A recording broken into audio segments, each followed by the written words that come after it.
Hello, today I'm going to be presenting my Alaska Geography Unit lesson plan. We'll initially start out with Stage 1, the established goals. I used Alaska Content Standard for Geography D. A student should understand and be able to interpret spatial geographic characteristics of human systems, including migration, movement, interactions of cultures, economic activities, settlement patterns, and political units in the state, nation, and world. A student who meets the content standard should know that the need for people to exchange goods, services, and ideas creates population centers, cultural interaction, and transportation and communication links.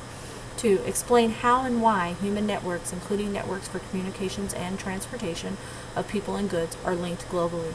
3.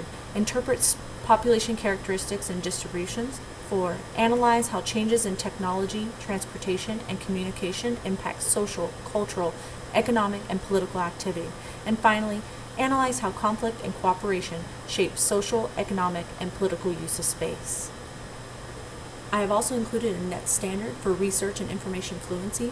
Students should be able to plan strategies to guide inquiry, locate, organize, analyze, evaluate, and synthesize, and ethically use information from a variety of sources and media. Evaluate and select information sources and digital tools based on the appropriateness to specific tasks, and finally, process data and report results. The transfer goal that I've included for this unit is that students will be able to independently synthesize the relationship between geographic characteristics and the culture and history of a particular location. In moving forward with Stage 1, we'll be looking at the meaning, which includes the enduring understandings as well as the essential questions. Students should understand that distributions in population and economic centers are directly related to the topography and natural resources of a region.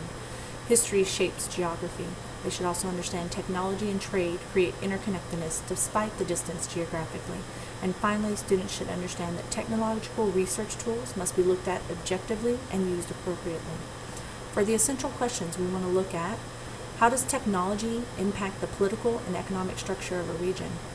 How does geography, climate, and natural resources influence the way we live and work?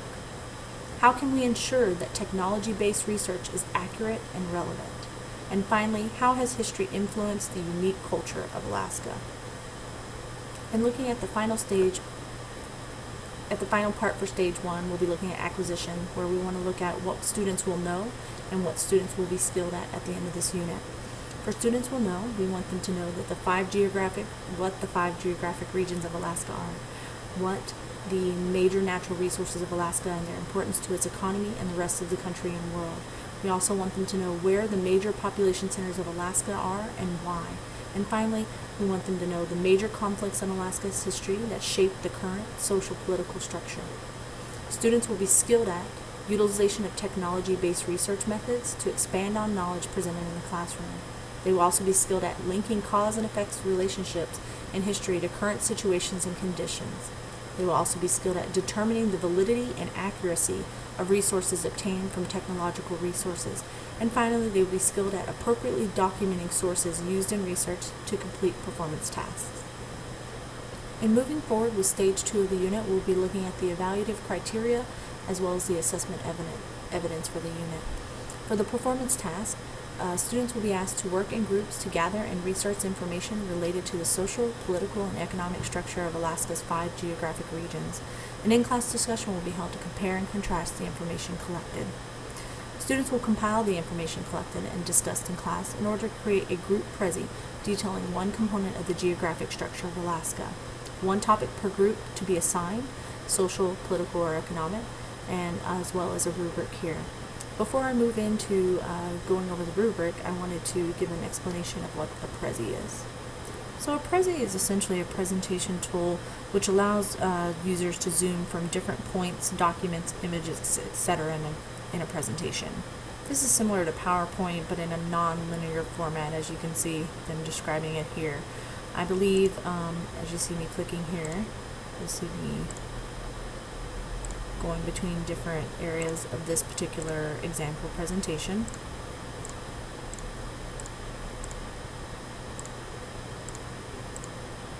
Zooming in, zooming out.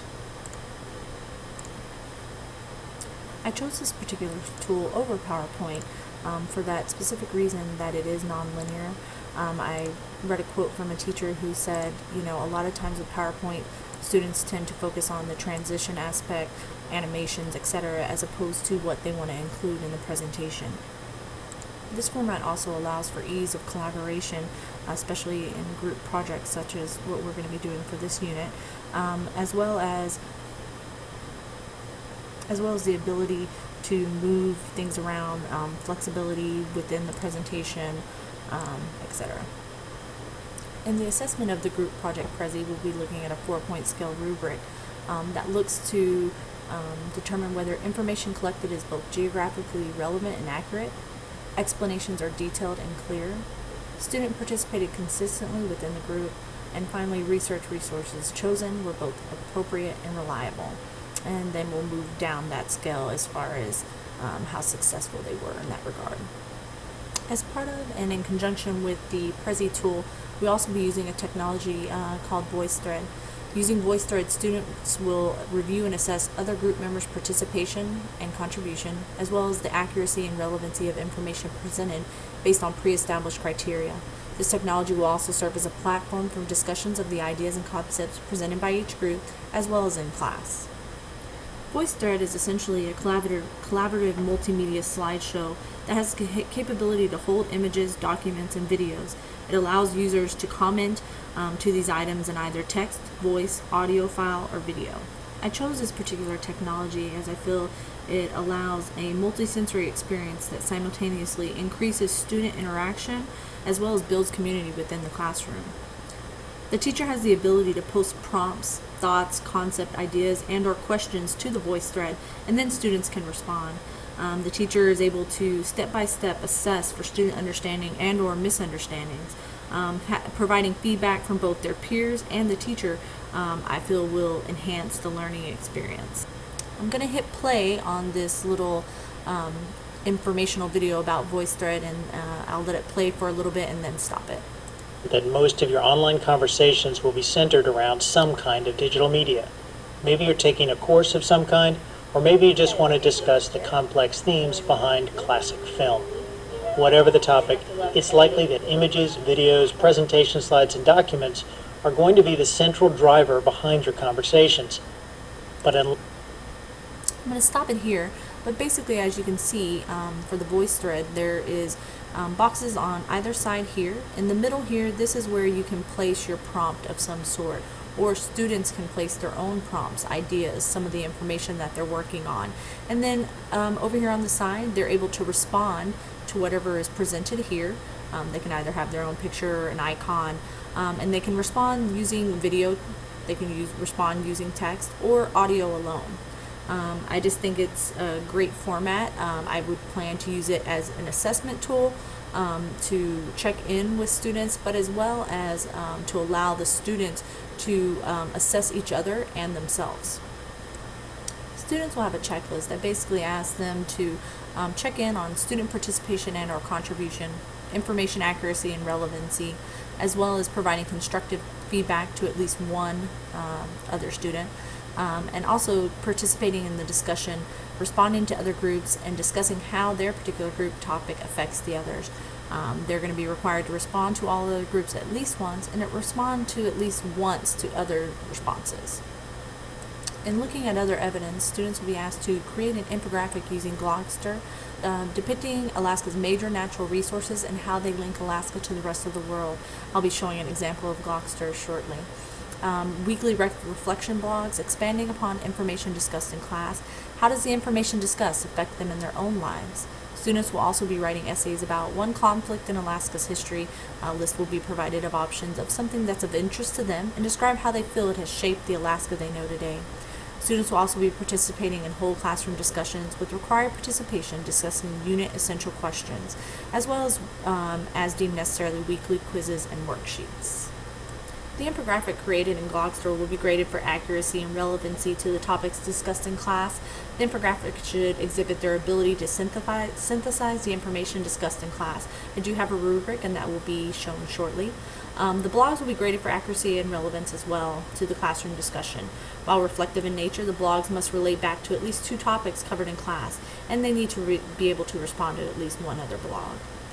Essays will be graded for accuracy and relevancy to classroom discussion. The essay must show their understanding of topics covered in class and the ability to analyze and interpret their effect on Alaska. Again, a rubric is provided. Participation will be judged by thoughtfulness of comments provided as well as their accuracy in responses. Students will receive plus or minus as the classroom discussion goes on for those criteria listed. And in terms of the quizzes, they will cover topics discussed and researched in class. Each week will transition from one geographic region to the next. So Glogster is basically an interactive or virtual poster. It's a format that allows students to embed both pictures, as you can see here in the sample, and or sound,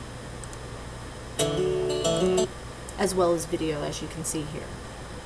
Ultimately, it is my hope that students be provided the opportunity to express their understanding of the concept presented and have the opportunity to use a new and interesting format. I also like that, as in with VoiceThread and Prezi, their work can be shared electronically, allowing the teacher to check in more often, again, to determine if there are any misunderstandings that are occurring. As you can see here, there's a Glogster infographic rubric provided, which basically is a four-point system that looks at content, graphics, attractiveness, and mechanics. The essay rubric sets off to look at organization, word choice, sentence structure, grammar, mechanics, and spelling, and it's on a 4-point scale as well. And finally, we'll be looking at stage 3, the learning plan, which outlines the summary of key learning events and instruction. As this is a very large unit, it'd be difficult to go through every stage here of the learning activities, but I would like to go through a few in the beginning here, just to give you a sense for how the unit is laid out. Initially, classroom discussion about Alaska will be had, discussing the changes they have seen in their own lifetime about Alaska. A question of, if you have visited other states, how is Alaska unique? We'll try to encourage students to relate back to technology, resources, population, and growth. Second, introduction of essential questions and discussion about the main project for the unit will occur early on. Also, we will be discussing some of the technology to be used throughout the unit and guidelines for participation within the group project, classroom discussions, VoiceThread feedbacks, Glogster infographics, etc. This will be done to informally assess the class about current knowledge of both the subject area and technologies. It will also serve as a guide when making assignments for group placement. We'll begin the discussion on key concepts and vocabulary for the unit, reviewing ideas for resources to gather data for the Prezi project, as well as discuss what makes a resource accurate and relevant. Students will work independently to complete worksheets on geographic regions of Alaska, giving further pre-assessment of current knowledge and misunderstandings. That's about it as far as I'm going to go into. I don't want to run out of time here, but as you can see, it follows through the where to layout there, and that's my unit lesson plan. Thank you.